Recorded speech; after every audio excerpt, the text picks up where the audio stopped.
Olá, bom dia igreja, bom dia você que está em casa. Olha nós aqui de novo, louvamos ao Deus eterno porque nós estamos mais uma vez juntos. E tem uma pessoa aqui do meu lado que é uma pessoa muito especial. Bom dia, Beth. Bom dia, professor Léo. Bom dia para você de casa, que Deus lhe abençoe nessa manhã. Louvado seja Deus. Beth, quanto tempo você está aqui? 5 meses.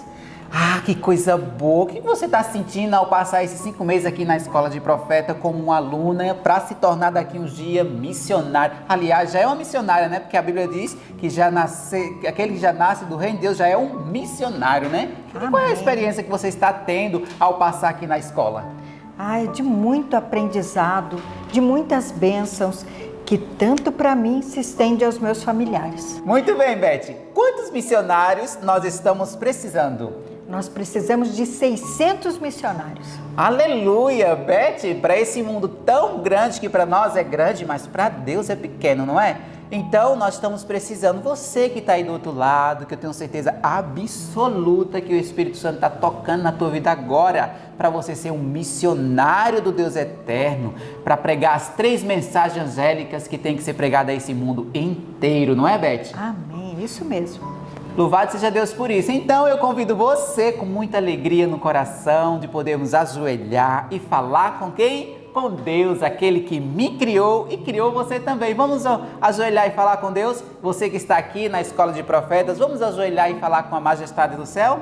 Querido e bondoso Pai, obrigada, Senhor, por mais uma manhã que estamos aqui para louvar e bendizer o seu santo nome e aprender mais da sua palavra, ó Pai. Esteja com essas pessoas em casa, Senhor, e toca o coração delas. Nós precisamos de missionário para que a sua mensagem seja entregue, Senhor, e o Senhor possa voltar logo para nos buscar. Esteja conosco durante esse estudo. É isso que lhe pedimos e agradecemos em nome de Jesus. Amém, Senhor. Muito bem, depois de nós orarmos, Beth, que hino maravilhoso é esse, se buscares a Jesus? Qual é esse hino, Beth? 128.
Filhinha, você tem que ir lá cantar.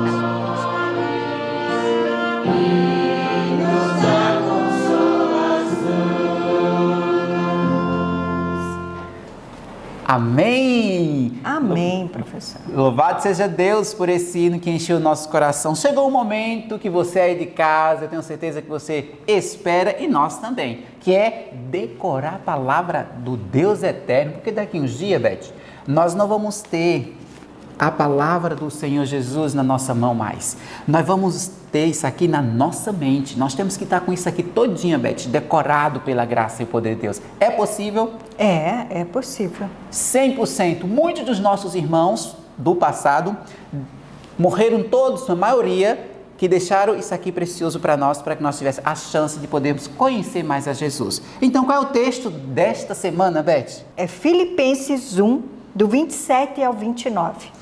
Muito bem, vamos lá. É um pouco grande, mas nada é difícil. Tudo é fácil. Vamos lá? 1, 2, 3.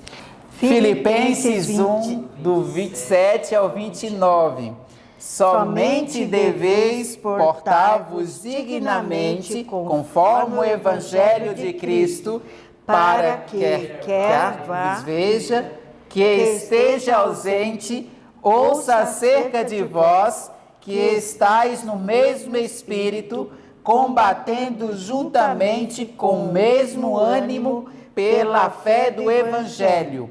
E em nada vos espanteis dos que resistem, o que para eles, na verdade, é indício de perdição, mas para vós de salvação, e isto de Deus, porque a vós vos foi concedido em relação a Cristo, não somente crer nele, como também padecer por ele.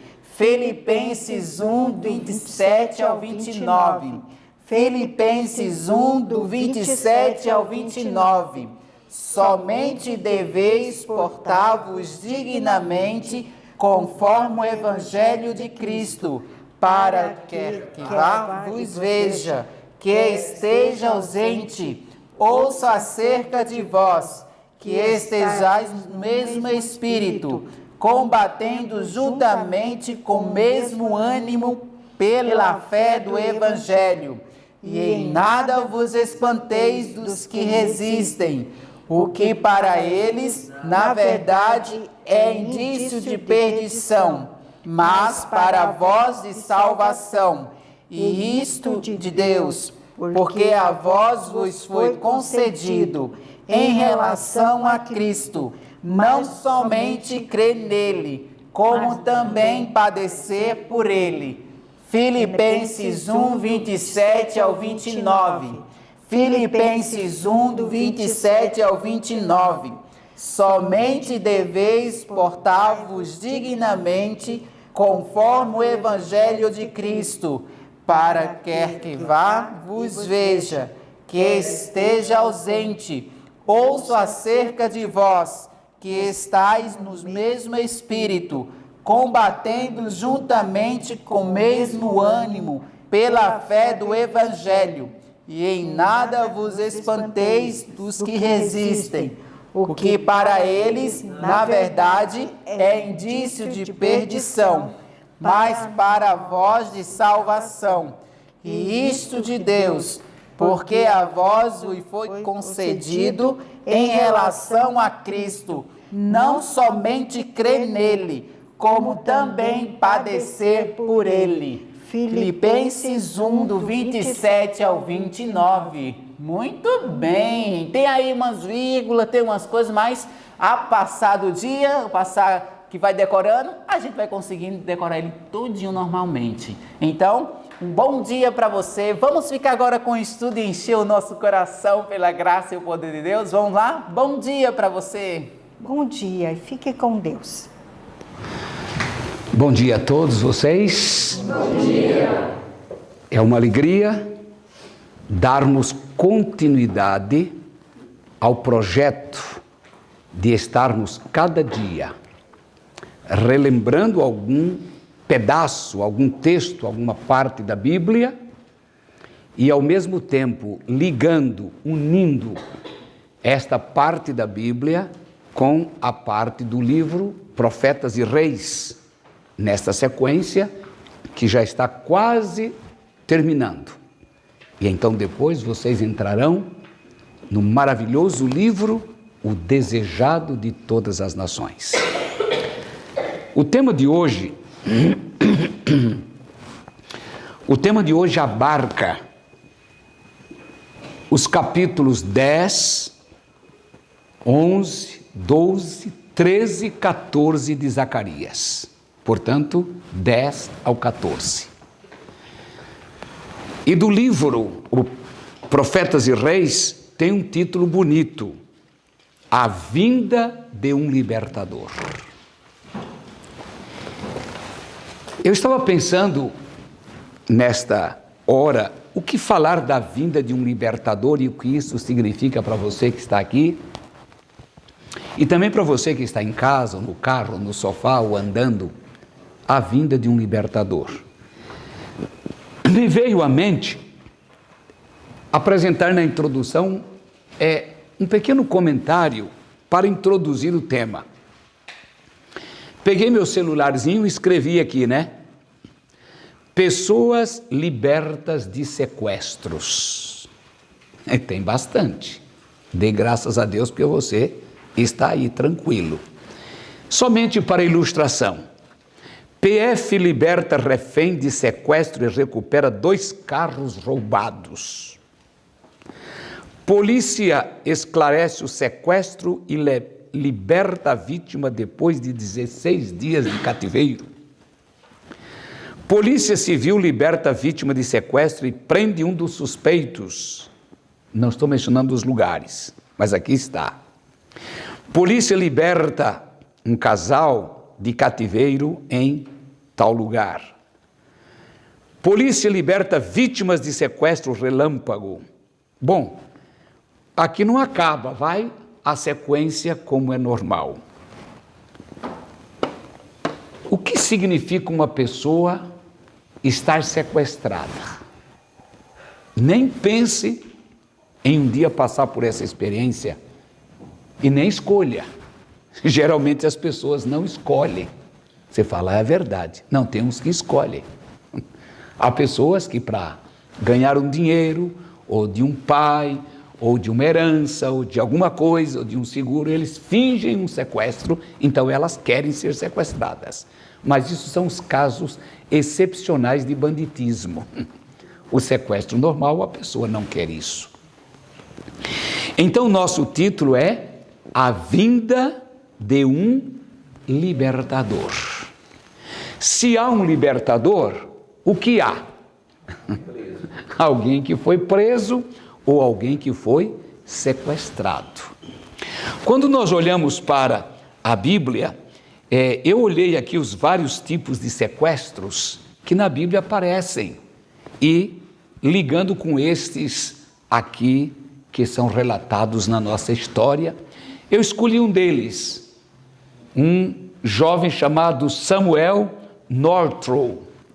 Eu li hoje sobre isso, diz que tem até um filme sobre ele, que foi um negro no tempo da escravidão, na época de 1800, nos Estados Unidos. Ele morava em Nova York com os pais, foram libertos, estavam trabalhando, construindo sua vida, e apareceu alguém, ele estudava, tocava violino, igual o nosso violinista aqui. Apareceram 2 homens convidando-o por um bom salário para ir tocar, para ensinar música, e ele, um jovem, se sentiu atraído por uma oferta de um bom emprego. Imagine um ex-escravo, agora liberto, porque a escravidão da América foi assim, uns se libertavam, eu digo alguns estados, outros não, outros vinham depois, alguns estados tinham a proclamação da alforria, ou da liberdade, mas alguns fazendeiros lá dos cantões permaneciam com alguns escravos, então isso foi gradual. Nesse caso ele estava liberto. Porém agora, quando foi levado, ele descobriu finalmente que no dia seguinte deram-lhe uma bebida para ele beber na estrada, ele adormeceu, não viu mais nada. Quando acordou, estava preso, estava numa prisão no estado da Virgínia, na cidade de Richmond, que fica muito abaixo de Nova York. E agora ele já sabia que ele era um prisioneiro, que estava sequestrado.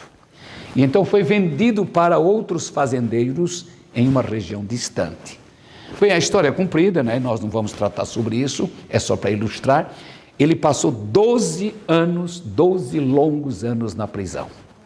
E finalmente, através de carta, de contato, uma série de coisas, ele foi liberto. O dia que foi liberto, alegria. Deus criou um homem chamado Adão. O colocou em um jardim, em um paraíso. Mas um dia apareceu um camarada com uma lábia também interessante e terminou sequestrando Adão. E agora Adão com a família, com a esposa, agora estavam sequestrados e eles pensaram: o que vamos fazer? Deus apareceu e trouxe uma mensagem para eles. Gênesis capítulo 3 e o versículo 15. Obviamente esse é um verso bem conhecido de todos nós, não é? Disse aqui a mensagem: porém inimizade, isso é Deus falando para o sequestrador que é Satanás.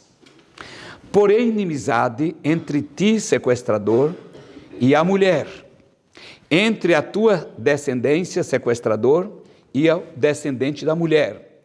Este, o descendente da mulher, te ferirá a cabeça, mas ao pisar na tua cabeça, porque tu és uma cobra, o descendente vai terminar tendo o calcanhar ferido. Esta promessa encheu o casal sequestrado, Adão e Eva, de esperança. Virá um libertador. De onde ele virá? De ti, casal, da tua descendência. Então está perto. Eva ficou grávida, nasceu um Cainzinho, cabelinho cacheado, bonitinho, sorria, sorridente, bonitinho, e ela olhou e disse: eu creio que este é o libertador. Já chegou. Lê do engano, pobrezinha, diz o irmão pastor Pablo, pobrecita. Era um participante dos sequestradores. E aí veio Abel. Ela olhou de novo, esse tinha o cabelinho mais durinho, mais diferente, lisinho, e ela disse: por certo é esse, porque aquele não era. Mas esse também não era. Finalmente veio a crescer, os meninos cresceram, e o Caim matou o Abel. E ela disse: realmente esse não é o libertador, esse é um assassino. E ele fugiu. Os assassinos geralmente procuram fugir, escapar, esconder. E agora ela não tinha Caim porque fugiu, e não tinha Abel porque foi morto. Deus disse: não se preocupe, eu lhe dou outro. Nasceu o terceiro, chamado Sete, ou deram-lhe o nome de Sete. Pensou novamente, mas agora com um pouco menos de entusiasmo. Será que pode ser esse? Não era. Porém Deus falou: da tua descendência o libertador virá. E agora a descendência começou. Sete, eu vou pular uma porção deles, de Sete vai chegar em Noé. E você sabe o que aconteceu com o mundo? Foi virado de cabeça para baixo. Mas dos que sobraram na arca, 3 filhos de Noé, Sem, Cão e Jafé. De Sem, a descendência continuou, porque a descendência do Caim seguiu por aqui, para um rumo errado. Mas Deus falou: é do descendente de Sete, Eva. Então foi o Sete, depois o Noé, do Noé agora vem o seu filho Sem, de Sem vem um homem chamado Abraão, e muitos anos depois Deus chama Abraão, faz uma promessa para ele dizendo: o que eu falei para Adão, que viria um libertador, o que eu falei para Noé, agora eu vou falar para você. Ele disse: está bem. E depois veio seu filho Isaque, Jacó, os 12 filhos, formaram a nação de Israel, ou a nação judaica. E agora o libertador deveria vir desta nação. Eles começaram agora a adorar a Deus desde os dias de Adão. Essa sequência de adoradores continuou, esperando a vinda do libertador. No livro que você está estudando, diz aqui na página 352, correto? No segundo parágrafo, no meio do segundo parágrafo, Satanás tem conhecido que ele não pôde jamais manter absoluto domínio sobre os habitantes deste mundo. Então ele sabia que como sequestrador não ficaria um domínio completo. Aí continua: quando Adão e seus filhos começaram a oferecer os sacrifícios cerimoniais ordenados por Deus, como um tipo da vinda do Redentor ou do Libertador, Satanás reconheceu neles um símbolo da comunhão entre o céu e a terra.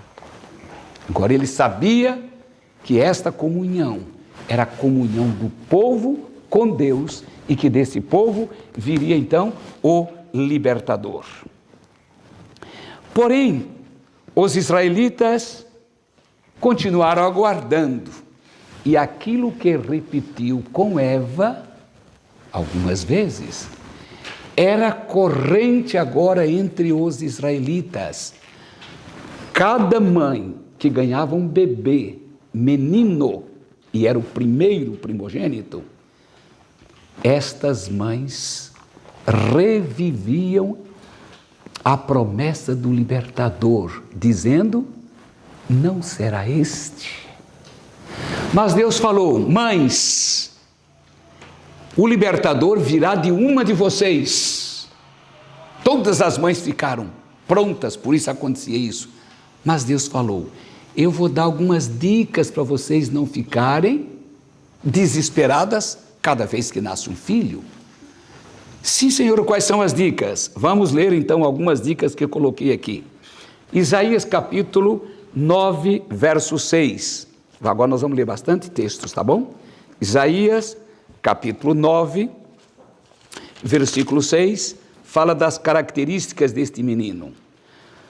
Porque um menino nos nasceu, um filho se nos deu, o governo está sobre seus ombros, e o seu nome será maravilhoso, diga comigo, conselheiro, Deus forte, Pai da eternidade e príncipe da paz. Estas são as dicas de como ele será. Mas o que mais, Senhor? Parece um pouco longe ainda. Não, você pode ver, o Isaías disse no capítulo 7, verso 14, portanto o Senhor mesmo vos dará um sinal. Vai ter um sinal para saber quem é o libertador. Pode aparecer alguém para confundir você. Eis que a virgem conceberá e dará luz a um filho, e chamarão o seu nome de Emanuel. A mulher que vai dar luz a este bebê vai ser uma virgem. Opa! Então, se eu tive relação com o meu marido e nasceu o bebê, já não vou olhar mais para ele, porque eu já não sou mais a virgem mencionada aqui. Mas Deus falou: calma, tem outras dicas para o libertador. No livro de Miqueias, no capítulo 5, para achar Miqueias, tá? Você vai lá no final da Bíblia, do Velho Testamento, claro, e vai voltando aí para não se confundir muito, porque é um livrinho pequeno. Miqueias 5 e 2, Deus falou: agora eu vou dizer onde é que ele vai nascer. E tu, Belém Efrata, pequena demais para figurar como grupo de milhares de Judá, de ti me sairá o que há de reinar sobre Israel, e cujas origens são desde os tempos antigos. Ele já era, desde os dias da eternidade ele já existia. Então o bebê que vai nascer, eu sou mãe, moro na Galileia. Bem, neném nasceu, nem vou pensar, porque diz que ele tem que nascer lá em Belém. Então, eu moro na região de Manassés. Havia 12 tribos, então o bebê tem que nascer lá. E de uma virgem. Então começou a eliminar as dúvidas e os problemas que aquelas mães tinham. No livro de Isaías, capítulo 11, vai falar das atividades deste menino, como ele seria, o que ele faria. E aqui diz o capítulo 11 de Isaías: do tronco de Jessé, Jessé era o pai de Davi, sairá um rebento, um renovo, e de suas raízes um renovo. E aí diz o verso 2, repousará o Espírito do Senhor, de sabedoria, de entendimento, de conselho, de fortaleza, do conhecimento e do temor do Senhor. Então agora, este homem que seria o libertador teria estas qualidades de justiça e de equidade. Mas ok, quando ele nascesse também, ele teria uma obra a fazer. Isaías 61, vamos lá? Isaías capítulo 61, nós estamos falando sobre a vinda do libertador, que agora já nasceu, tinha que nascer de uma virgem, ele tinha que nascer em Belém, certo? Ele tinha esses conselhos, diz aqui capítulo 61. O Espírito do Senhor está sobre mim, porque o Senhor me ungiu para pregar boas novas aos quebrantados. Enviou-me a curar os quebrantados de coração, a proclamar liberdade aos cativos e a pôr em liberdade os algemados, e a pregoar o ano aceitável do Senhor e o dia da vingança do nosso Deus, consolar todos os que choram. Bem, então ele tinha uma obra. Este seria o Messias sofredor. Deus então deu uma ilustração agora. Enquanto vocês aguardam o libertador, vocês fazem um santuário. E aí cada dia, como vocês aqui, cada manhã, vocês tragam as ofertas, vocês tragam um animal. Esse cordeiro que você traz, quando você mata, pelos seus pecados, você olha para o futuro e diz: um dia esse libertador virá para morrer como esse cordeiro, para que eu me salve. E eles fizeram isso como uma ilustração. Finalmente Deus dá o reforço final e diz: agora eu vou dizer a época que ele vai nascer. Interessante, o libertador nasceria de uma virgem, o libertador seria poderoso e ao mesmo tempo sofredor, seria justo, o libertador teria cidades em onde ele ia nascer. E agora, quando? Vamos ler, Daniel, capítulo 9, versículo 24. Você pode olhar a sua Bíblia em casa, nos acompanhar. Daniel, capítulo 9 e o verso 24. Fala do tempo. Diz aqui: 70 semanas estão determinadas sobre o teu povo e sobre a tua santa cidade. Então, 70 semanas, os judeus conheciam muito bem isso. Uma semana tem 7 dias, eram 70 vezes 7 dá 490. Então, desse tempo, contando 490 anos, era o tempo para o Messias vir, para o libertador vir. Mas diz o versículo 25, sabe e entende, desde a saída da ordem para restaurar e para edificar Jerusalém, até o ungido é quando ele seria batizado, o príncipe, 7 semanas, 62 das 69, e as praças e as circunvalações se reedificarão em tempos difíceis. 26, depois de 62 semanas, será morto o ungido. O que foi ungido, ele será morto. Engraçado. Verso 27, e ele fará firme aliança com muitos por uma semana, e na metade da semana fará cessar o sacrifício, a oferta e etc, etc. Ou seja, na metade da última semana ele vai morrer. Para o judeu isso não era difícil. Quando é que começam as 70 semanas? Ele diz aqui, quando sair a ordem para edificar Jerusalém. E vocês leram nos capítulos anteriores a estes, a obra de Neemias, os decretos que foram dados para a restauração dessa cidade. O decreto de Artaxerxes foi o mais completo, dado em 457 a.C., porque incluía tudo restauração física, a restauração judicial, a restauração governamental, legitimava um governo. Conta 457. Até Cristo, 457. Mas era 490. 7 vezes 7, 49, 490. Então faltavam mais 33, porque 457 para dar 490 foi mais 33. Só que eles descobriram que antes de Cristo tem um ano, porque você contava decrescendo, né? 1900, 100, 10, 9, 8, 7, 6, 5, 4, 3, 2, 1. E depois de Cristo conta o quê? 1 de novo, 2, 3, então. Tem 2 uns. Um antes e um depois. Se os 490 dias para terminar chegavam em 33, depois de Cristo, eu ponho mais um, porque eu tenho 2 aqui. Aí vai para que ano? 34. Então as 70 semanas terminam 34. A última semana seria 7 anos. 27, 28, 29, 30, 31, 32, 33, 34. 7 anos. Na metade, o Messias seria morto, o libertador seria morto. Então não era difícil para os judeus saber isso. No ano 27, o que aconteceu? Jesus foi batizado, então ele foi ungido. Aqui diz em Daniel que ele seria ungido. No ano 34 terminaria. Então do 27 até o 34 tem um meio que é 31. E o que houve no ano 31? Ele foi morto. Bingo! Tudo está perfeito. É só olhar aqui agora o calendário e ver que o Messias nasceu exatamente nesta época. Mas ele tinha que nascer aonde? Em Belém. Então vamos lá. São Mateus 2. É rápido, tá? Porque a gente tem muita coisa, mas temos que passar, porque senão você não compreende o conjunto do libertador. 2, verso 4.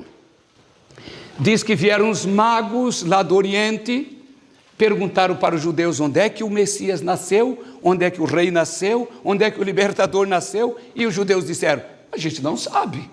Já nasceu? Sim, a gente veio acompanhando a estrela. Isso chegou no Herodes. Ele ficou com medo de um concorrente, chamou os líderes. Vocês que são líderes, vai nascer um libertador dos judeus? Sim, disseram eles. É? Onde ele tem que nascer? Na Galileia, na Judeia, em Manassés, ali no Efraim? Os judeus disseram. 2:4. Então, convocando todos os principais sacerdotes e escribas do povo, perguntava deles onde Cristo devia nascer. Verso 5, em Belém da Judeia, responderam eles, porque está escrito nos profetas. Verso 6, e tu, Belém, terra de Judá. Ok, então, onde o Messias, o libertador, deveria nascer? Quem é que disse isso? Profeta Miqueias, 700 anos antes. Então aqui já estava claro que eu já sei onde é que ele tinha que nascer. Já tinha informação. E agora ele tinha nascido. Onde é que ele nasceu? Em Belém. Mas diz o capítulo 1, verso 18. Ora, Mateus 1:18. O nascimento de Cristo foi assim. Estando Maria, sua mãe, desposada com José, eu vou ler numa linguagem para você entender, estando Maria noiva com José, sem que tivessem coabitado, ou não tiveram relação, achou-se grávida pelo Espírito Santo. Mas José, seu esposo, sendo um homem honesto e justo, não queria trazer mal-estar para Maria, então ele pensou em deixar a mulher, porque ele pensou, ela deve ter tido um caso com algum outro homem, porque comigo não foi. Eu sou certinho, mas a Maria está grávida. Ele não sabia do que era e como era. Enquanto ponderava isso, verso 20, eis que lhe apareceu em sonho o anjo de Deus e disse, José, filho de Davi, não temas receber Maria, tua mulher, porque o que dela está gerado não é de nenhum homem, mas é do Espírito Santo. Opa, então tudo bem, Senhor. Ela dará à luz a um filho e lhe porás o seu nome de Jesus, porque ele salvará o seu povo dos seus pecados. Ah, então agora José ficou tranquilo. Maria era uma virgem. E o que dizia lá Isaías? Eis que a virgem conceberá e dará luz ao libertador. E a virgem está aí. E lá dizia que o neném, Miqueias 5:2, nasceria em Belém. O neném nasceu em Belém. E agora os anjos vieram para adorá-lo. No Lucas 4,16, diz sobre a obra dele, porque lá nós lemos que ele viria para fazer esta obra, em Isaías 61, e aqui diz, Lucas 4,16, indo para Nazaré, onde fora criado, isso é Jesus, entrou num sábado na sinagoga, segundo o seu costume, e levantou-se para ler. Verso 17, então lhe deram o livro do profeta Isaías, e ele abriu o livro e começou a ler. O Espírito do Senhor está sobre mim, pelo que me ungiu para evangelizar os pobres. Enviou-me para proclamar a libertação dos cativos, restauração da vista dos cegos, pôr em liberdade em cativos, apregoar o ano aceitável do Senhor. Quando ele terminou de ler tudo isso, fechou o livro e disse: tudo isso se cumpriu hoje diante dos seus olhos. Isaías disse que esta seria a obra. E agora ele diz, esta é a obra que eu vim fazer. Quando saiu das águas do batismo, João olhou para ele, inspirado por Deus, e disse: eis o Cordeiro de Deus que tira o pecado do mundo. Então estava ali. Isaías 53 falava do Messias, com duas grandes características. O Messias sofredor, que daria sua vida, que morreria, e o Messias glorioso, que viria como rei. Quando é que esse menino nasceu? Gálatas 4:4 diz assim: e vindo a plenitude dos tempos, Deus enviou seu filho, nascido de mulher, nascido sob a lei. Bem, fechamos o quadro.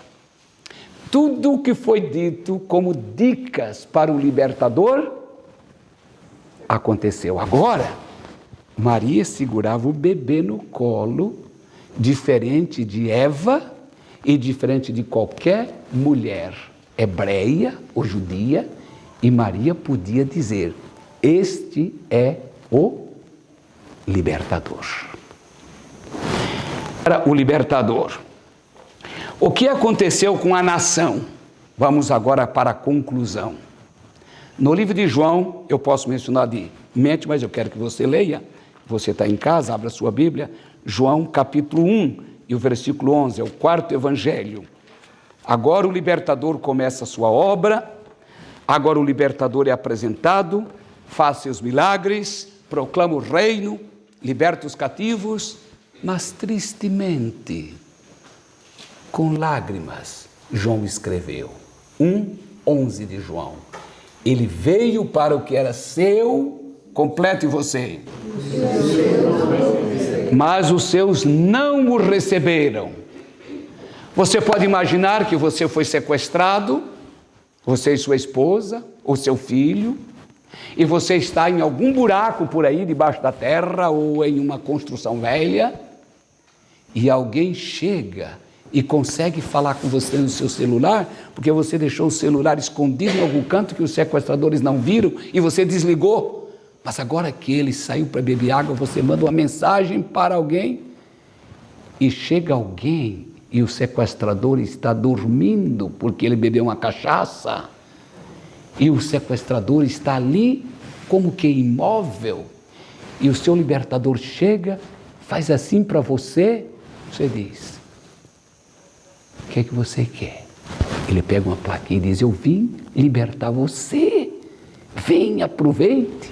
Você olha para ele e diz: pode ir embora. É estranho, não é? É engraçado, não é? É ridículo, mas isso que eles fizeram. Depois de ter toda a informação do libertador, o libertador veio e eles disseram: nós não queremos. Qual foi o erro dos judeus? Este libertador tinha duas grandes características. Ele deveria ser o Messias sofredor e o Messias glorioso. Eles viram somente o Messias glorioso. Então, quando olharam para Cristo, seu trabalho, sua humildade, eles falaram: não é esse o libertador. Não quiseram e o crucificaram. Hoje nós estamos proclamando que esse libertador veio, cumpriu sua obra, foi para o céu e promete retornar. Mas os judeus, para quem foi dada toda esta mensagem, onde diz o livro aqui, a vinda do libertador, até hoje estão lá, com o livro na mão, diante do muro, esperando que venha o libertador. Mas ele já veio. E agora o que nós estamos fazendo? Esperando que ele volte, gloriosamente, para terminar todo o programa que ele começou.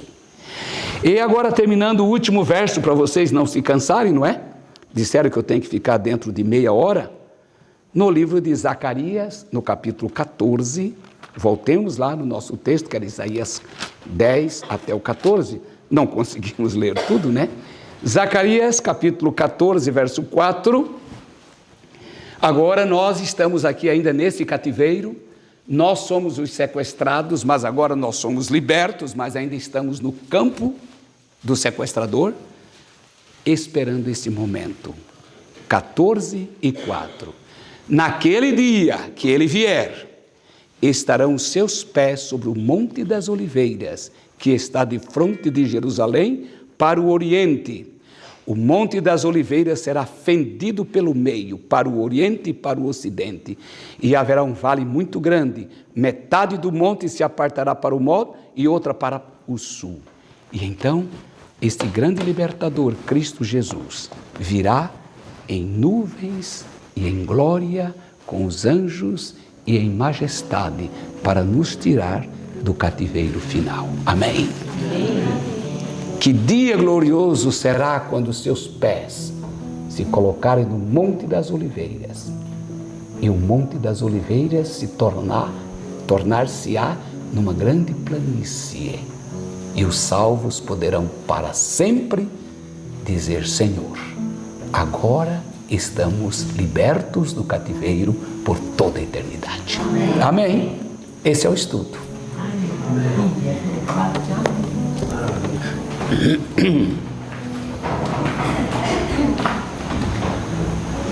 Amado Deus, nosso glorioso Pai, cada manhã é sempre um exercício de fé e uma expressão de gratidão, porque há um descanso e um despertar, com a esperança de que um dia o grande libertador virá para nos levar para o reino celestial.